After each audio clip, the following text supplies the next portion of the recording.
Good morning student. आज अपन जो dressing का अपना चैप्टर चल रहा था उसमें कल अपन ने पर्पज ऑफ द ड्रेसिंग पढ़ा कि ड्रेसिंग अपन क्यों करते हैं, और आज अपन जो general instruction for the dressing यानी ड्रेसिंग करते समय क्या सावधानी रखनी चाहिए, अपने को क्या इंस्ट्रक्शन फॉलो करने चाहिए ताकि ड्रेसिंग अच्छी हो, ड्रेसिंग में कोई दिक्कत नहीं हो और ड्रेसिंग है वो ज़्यादा से ज़्यादा प्रभावशाली हो। तो उसके लिए अपन क्या इंस्ट्रक्शन फॉलो करें, क्या सावधानी रखें, क्या निर्देश हैं अच्छी ड्रेसिंग करने के, वो अपन आज पढ़ेंगे। तो general instruction for the dressing, देखो सबसे पहला जो जनरल इंस्ट्रक्शन है वो क्या है कि maintain aseptic technique to prevent cross infection to the wound and ward.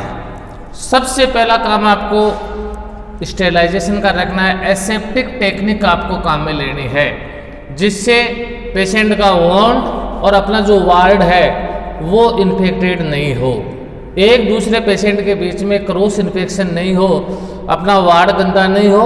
उसके लिए आपको एसेप्टिक टेक्निक का काम में लेना है, बड़ी सावधानी के साथ में इन्फेक्शन को कंट्रोल करते हुए अपने को ड्रेसिंग करनी है। तो अपना जो सबसे मेन जो अपनी सावधानी क्या है कि ड्रेसिंग करते समय अपने को एसेप्टिक टेक्निक काम में लेनी है जिससे क्रॉस इन्फेक्शन भी नहीं हो, प्लस पेशेंट अपना जो वार्ड है वो भी कॉन्टामिनेटेड नहीं हो।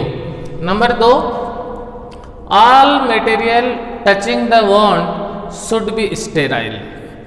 जितना भी सामान अपन ड्रेसिंग के लिए काम में लेते हैं वो सारा सामान है वो स्टेराइल होना चाहिए, यानी जितना भी अपन जैसे चाहे वो ड्रेसिंग का सामान हो चाहे वो आर्टिकल्स हो, जो सामान अपने वॉन्ड से टच हो रहा है वो पूरा का पूरा सामान है वो स्टेराइल सामान होना चाहिए। तो जितना भी वॉन्ड से टच होने वाला है यानी जो ड्रेसिंग में काम में लिया जाने वाला सामान है वो पूरा का पूरा सामान क्या होना चाहिए, स्टेराइल सामान होना चाहिए। नंबर 3 जो है wash hands before and after the dressing to avoid cross infection. आपको ड्रेसिंग करने से पहले और ड्रेसिंग करने के बाद में हैंड वॉशिंग करनी है। Wash the hands before and after the dressing. इसमें कई बार एग्जामिनर आपसे पूछ लेता है कि ड्रेसिंग करने से पहले हैंड वॉशिंग अपन क्यों करते हैं, ड्रेसिंग करने के बाद में अपन हैंड वॉशिंग क्यों करते हैं। क्योंकि ड्रेसिंग तो अपन कर देते हैं, अपना मेन पर्पज होता है कि ड्रेसिंग है वो कॉन्टामिनेटेड नहीं होनी चाहिए, क्रॉस इन्फेक्शन नहीं होना चाहिए एक दूसरे पेशेंट के बीच में। तो अपन ड्रेसिंग करने से पहले हैंड वॉशिंग करेंगे तो न तो क्रॉस इन्फेक्शन होगा और न है वो पेशेंट का वॉन्ड कॉन्टामिनेटेड होगा। लेकिन ड्रेसिंग करने के बाद में अपन हैंड वॉशिंग क्यों करते हैं, वो खुद की सेफ्टी के लिए। हर पेशेंट की ड्रेसिंग करने से पहले आपको हैंड वॉशिंग करना है जिससे कि पेशेंट सुरक्षित रहे, पेशेंट का वॉन्ड कॉन्टामिनेटेड नहीं हो, अपने गंदे हाथों से पेशेंट के वॉन्ड को इन्फेक्शन नहीं हो, एक दूसरे पेशेंट के बीच में इन्फेक्शन नहीं हो। और ड्रेसिंग करने के बाद में अपन हैंड वॉशिंग इसलिए करते हैं कि अपने खुद की सेफ्टी के लिए। अगर अपन ड्रेसिंग करके अच्छे ढंग से हैंड वॉशिंग नहीं करेंगे, अगर अपन पानी पीते हैं, खाना खाते हैं, चाय पीते हैं या ऐसे अपन रहते हैं तो अपने खुद को इन्फेक्शन हो जाएगा, कॉन्टामिनेटेड हाथों से अपने को खुद को इन्फेक्शन होने के चांस रहेंगे। इसलिए ड्रेसिंग करने से पहले और ड्रेसिंग करने के बाद में अपने को हैंड वॉशिंग करनी है। उसके बाद में नंबर 4 है all articles should be disinfected thoroughly so they will be free from pathogenic. सारा आर्टिकल्स जो ड्रेसिंग करने का जो अपन आर्टिकल्स काम में लेते हैं, चाहे वो आर्टरी फॉरसेप्स हो, चेटल फॉरसेप्स हो, डिसेंटिंग फॉरसेप्स हो, जो भी सामान है, सीजर हो, वो सारा सामान डिसइंफेक्टेड किया हुआ होना चाहिए ताकि क्या है कि अपना वॉन्ड कॉन्टामिनेटेड नहीं हो और एक दूसरे पेशेंट के बीच में क्रॉस इन्फेक्शन नहीं हो। तो जितना भी अपन आर्टिकल्स काम में लेते हैं वो सारे के सारे आर्टिकल्स जो रीयूज लेते हैं, देखो 2 प्रकार के हैं, एक तो यूज एंड थ्रो होता है। ड्रेसिंग में बहुत सारा सामान जो है वो अपन जैसे बैंडेज है, गोज पीस है, ये अपन काम में लेने के बाद में उसको ड्रेसिंग के ऊपर लगाने के बाद में जब नई ड्रेसिंग करते हैं तो उसको फेंक देते हैं, नए काम में लेते हैं। लेकिन कुछ आर्टिकल्स महंगे होते हैं, स्टील के आर्टिकल्स होते हैं जिसको अपन अच्छी तरीके से ऑटोक्लेव करके डिसइंफेक्टेड कर सकते हैं, तो उसको अपन रीयूज लेते हैं। तो ये सारा सामान जो है वो सारा डिसइंफेक्टेड किया हुआ होना चाहिए, सारे आर्टिकल्स है वो डिसइंफेक्टेड किए हुए होने चाहिए ताकि अपने को और पेशेंट को इन्फेक्शन नहीं हो। उसके बाद में है use mask, sterile gloves and gowns for large dressing to minimise the wound contamination.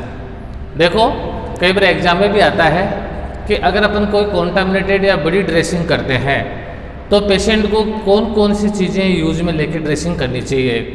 तो उसमें मास्क, ग्लव्स और गाउन, तीन जब अगर कोई अपन जैसे छोटी ड्रेसिंग करते हैं तो अपन ग्लव्स ही काम में लेते हैं, मास्क भी लेना जरूरी है, लेकिन ग्लव्स है वो काम में लेकर अपन करते हैं ताकि अपने हाथ कॉन्टामिनेटेड नहीं हो, एक दूसरे पेशेंट के बीच में क्रॉस इन्फेक्शन नहीं हो।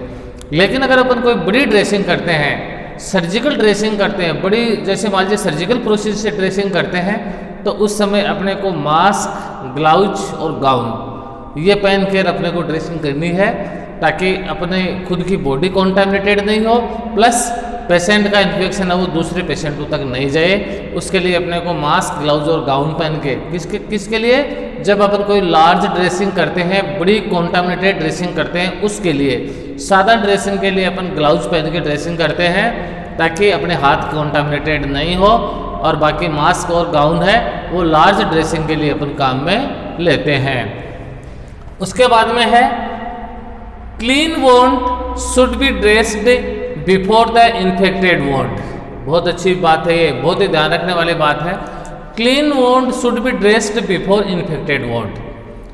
दो गांव है या दो पेशेंट है, देखो दोनों में काम में लेना आपको। एक ही पेशेंट की बॉडी के ऊपर दो प्रकार के घाव हैं, एक साफ सुथरा घाव है, एक इन्फेक्टेड घाव है। आपको पहले जो साफ सुथरा घाव है उसको क्लोज करना है, उसकी ड्रेसिंग करनी है। और अगर 3-4 पेशेंट है उसमें 2 पेशेंट तो सर्जरी के हैं और एक पेशेंट है वो कॉन्टामिनेटेड वोंड का है, जला हुआ है या वैसे रोड एक्सीडेंट का जिसमें इन्फेक्शन हुआ है, तो आपको पहले दोनों सर्जिकल पेशेंट की ड्रेसिंग करनी है और उसके बाद में आपको जो कॉन्टामिनेटेड वोंड वाले पेशेंट है उसकी ड्रेसिंग करनी है। ये बहुत ही ध्यान रखने वाली बात है कि अपन जब क्लीन वोंड को पहले बंद कर देते हैं, पहले ड्रेसिंग कर देते हैं, तो जो क्लीन वोंड है उसमें इन्फेक्शन होने के चांस नहीं रहेंगे। अगर आप एक कॉन्टामिनेटेड वोंड की ड्रेसिंग करके क्लीन वोंड में आते हो तो कहीं ना कहीं किसी न किसी प्रकार से आपके इन्फेक्शन होने के चांस बढ़ जाते हैं। इसलिए अपन क्या करते हैं कि पहले क्लीन वोंड की, चाहे एक ही पेशेंट की बॉडी के ऊपर 2-3 प्रकार के घाव हैं, तो आपको सबसे पहले उस घाव की ड्रेसिंग करनी है जो ज़्यादा साफ है, ज़्यादा क्लीन है, कम इन्फेक्टेड है, और उसके बाद में उसको ज़्यादा इन्फेक्टेड वाले वोंड की ड्रेसिंग करनी है।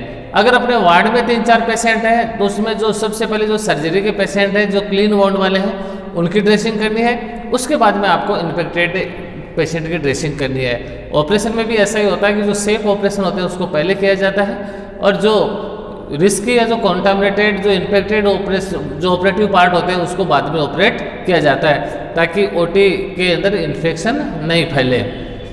तो ये ध्यान रखने के है कि क्लीन वोंड की ड्रेसिंग पहले करनी है, इन्फेक्टेड वोंड की ड्रेसिंग आपको बाद में करनी है। उसके बाद में है wound that are draining freely should dressed frequently according the doctor's order. Wounds that are draining freely यानी ऐसे घाव जिसमें पस फॉर्मेशन हो रखा है, बहुत ज़्यादा उसमें इन्फ्लामेशन हो रहा है, बार बार उसमें पानी आ रहा है, मवाद आ रही है या ब्लीडिंग हो रही है, तो ऐसे वोंड की ड्रेसिंग आपको फ्रीक्वेंटली जल्दी करनी है। यानी जो कॉन्टामिनेटेड वोंड होते हैं जिसमें मवाद ज़्यादा बन रही है, ज़्यादा इन्फ्लामेशन हो रहा है, सीरम सेक्रेट हो रहा है या ब्लीडिंग बहुत ज़्यादा हो रही है, ताज़ा घाव होते हैं ना, जैसे रोड एक्सीडेंट में स्किन हट जाती है तो उसमें ताज़ा घाव में एक बार जल्दी ब्लीडिंग होती है, बाद में तो क्लोट बनकर ब्लीडिंग कंट्रोल हो जाती है। तो ऐसे पेशेंटों के अकॉर्डिंग डॉक्टर्स ऑर्डर आपको सुबह शाम या आपको दिन में 2 बार भी 6 आवर्ली भी आपको ड्रेसिंग करनी पड़ सकती है। जैसे ही उसकी ड्रेसिंग ख़राब हो जाए, जैसे ही उसकी ड्रेसिंग गीली हो जाए, उससे पहले ही आपको ड्रेसिंग चेंज करनी है ताकि पेशेंट के कपड़े ख़राब नहीं हो, पेशेंट का वोंड कॉन्टामिनेटेड ज़्यादा नहीं हो, क्योंकि ज़्यादा इन्फ्लामेट मटेरियल अगर वोंड के ऊपर रह जाता है तो वो अपने बॉडी के चारों तरफ भी, वोंड के चारों तरफ भी फैल जाता है या वो वोंड को और ज़्यादा इन्फेक्टेड करता है, क्योंकि ज़्यादा बैक्टीरिया उस पर प्रेजेंट होते हैं तो वो ज़्यादा उसको रिस्की होता है। इसलिए जिसमें ज़्यादा इन्फ्लामेशन हो रहा हो, जिस घाव में ज़्यादा मवाद का या कोई ब्लड का सेक्रेशन हो रहा हो, तो उसकी कंडीशन के अकॉर्डिंग डॉक्टर्स ऑर्डर आपको बार ड्रेसिंग करनी है ताकि उसका घाव खराब ज़्यादा कॉन्टामिनेटेड नहीं हो, प्लस पेशेंट के कपड़े या उसकी ड्रेसिंग है वो ज़्यादा गंदी नहीं हो। तो आपको जिस वोंड में ज़्यादा इन्फ्लामेशन हो रहा है तो अकॉर्डिंग डॉक्टर शोल्डर या घाव की कंडीशन के अकॉर्डिंग आपको खुद को उसकी ड्रेसिंग है वो फ्रिक्वेंटली यानी बार बार जल्दी जल्दी करनी है। जैसी ज़रूरत हो उसके हिसाब से 6 आवर्ली 12 आवर्ली या अल्टरनेट डे या डेली करनी है, उसके हिसाब से आपको ड्रेसिंग करनी है। उसके बाद में है avoid cupping, sneezing, talking when the wound is open. आपको जब ड्रेसिंग कर रहे हो तो आपको बात नहीं करनी है, खांसना नहीं है और छींकना नहीं है। जैसे अपन किसी पेशेंट की ड्रेसिंग करते थे, ऑपरेशन थिएटर के अंदर डॉक्टर इशारों से पेशेंट को या उसको अटेंडर को उसको समझाता है, इशारों से सामान को वो टेकल करता है, कम से कम बोलता है वो। क्यों कि बोलने से अपने जो सलाइवा होते हैं वो पेशेंट के घाव में जा सकते हैं, तो उस कंडीशन में उसका वो घाव है जो सर्जिकल वोंड है वो इन्फेक्टेड हो सकता है। इसलिए आपको जब भी कोई ड्रेसिंग करते हो या ऑपरेशन थिएटर के अंदर अपने को बोलना नहीं है, कम से कम बोलना है, आपको छींकना नहीं है और आपको किसी से बातचीत नहीं करनी है। आपको किसी भी प्रकार की कफिंग, स्नीजिंग और टॉकिंग आपको नहीं करनी है। तो ये ध्यान रखना है कि घाव को ड्रेसिंग करते समय एकदम चुपचाप, बिना छींके हुए, बिना किसी से बात किए हुए और आपको ड्रेसिंग करनी है। उसके बाद में है while dressing avoid contamination patient's skin, clothes and bed linens with soiled instruments and dressings dispose of safely। आपको जैसे कोई ड्रेसिंग कर देते हो आप, तो उसके बाद में आपको ये ध्यान रखना है कि पेशेंट के कपड़ों से, पेशेंट के बेड से या पेशेंट के ड्रेसिंग पार्ट से आपको कॉन्टामिनेटेड मटेरियल को टच नहीं करना है। बड़ी ध्यान रखने वाली बात है कि ड्रेसिंग करने के बाद में भी अपन वो ड्रेसिंग का सामान पेशेंट के बेड पे डाल देते हैं, पेशेंट उससे टच हो जाता है, अपने कॉन्टामिनेटेड हाथ है वो उसकी ड्रेसिंग के लगा देते हैं, या पेशेंट के कपड़ों के या उसकी चादर के अपन उसको उससे साफ कर लेते हैं। आपको ऐसा नहीं करना है। ड्रेसिंग करने के बाद में जो कॉन्टामिनेटेड मटेरियल है उसको फ्रीली सेफ तरीके से आपको डिस्कार्ड करना है, न तो पेशेंट की बॉडी को, न पेशेंट के बेड को, लाइनेन को, कपड़ों को, उसको टच नहीं करना है, ताकि उसकी ड्रेसिंग कॉन्टामिनेटेड नहीं हो, उसके कपड़े कॉन्टामिनेटेड नहीं हो, उसका बेड कॉन्टामिनेटेड नहीं हो। इसलिए ड्रेसिंग करने के बाद में सेफ तरीके से आपको इन्फेक्टेड मटेरियल को डिस्पोज करना है, ताकि वो अपने उस पेशेंट को और उसके बेड को कॉन्टामिनेटेड ना करे। लास्ट जो है वो है clean wound, clean the wound cleanest area to the less cleanest area. Wound को जब अपन घाव को साफ करते हैं तो वो अपन ज़्यादा क्लीन एरिया से कम क्लीन एरिया की तरफ साफ करते हैं। ये ध्यान रखना है कि वोंड को अपन क्लीनेस्ट एरिया की साइड से लेके लेस क्लीनेस्ट एरिया की तरफ साफ करना है, यानी कम इन्फेक्शन से ज़्यादा कॉन्टामिनेटेड वोंड की तरफ साफ करना है। मोस्टली वोंड है वो सेंटर से, बीच में कम इन्फेक्टेड होता है, साइड में जो किनारों पे ज़्यादा इन्फेक्टेड होता है। इसलिए आपको घाव को अंदर से बाहर की साइड में साफ करना है। सेंटर में क्या होता है कि न्यू टिश्यू फॉर्मेशन ज़्यादा होते हैं, तो वहाँ से लेके और धीरे धीरे सेपरेट तरीके से सेंटर में साफ करो, फिर उसके साइड में साफ करो, फिर स्किन को साइड से साफ करो।